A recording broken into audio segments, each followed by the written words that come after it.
இன்னைக்குரிய devotion தங்க முலாம் ஓசியா 6:4.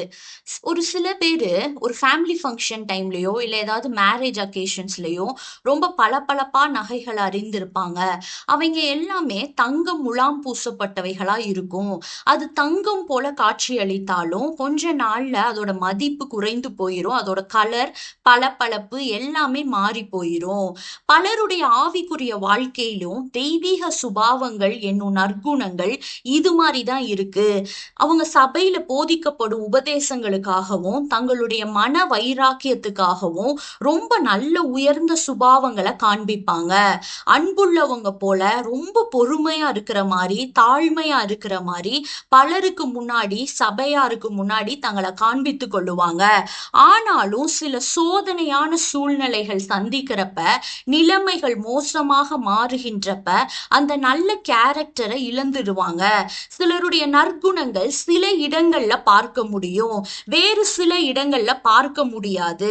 சில சூழ்நிலைகள்ல அவங்களுடைய நற்சுபாவங்கள் நன்கு தெரியும்.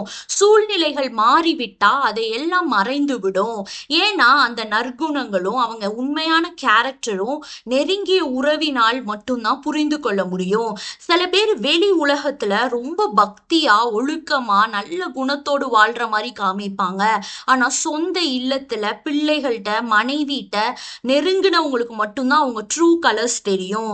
இதுக்கு காரணம் என்னன்னா, தேவனோடு நெருங்கிய ஐக்கியம் வைத்து அவங்க வாழல அப்படிங்கிறது தான் காரணம். தெய்வீக சுபாவங்கள் அவங்களிடம் வேர் கொள்ளல.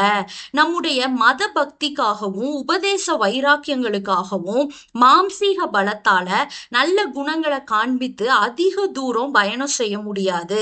காற்றின் வேகத்துல இலைகள் உதிர்வது போல சோதனை வரப்ப அந்த நற்குணங்கள் உதிர்ந்து விடும். உண்மையான குணம் வெளியில வந்துரும்.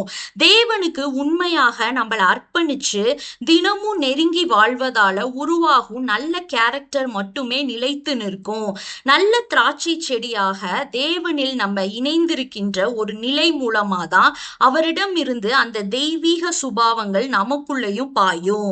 தெய்வீக சுபாவங்களை எல்லா சூழ்நிலைகளிலும் வெளிப்படுத்துற கிருபை நமக்கு வேண்டும்னு இன்னைக்கு ஜெபிப்போம். ஆமேன்.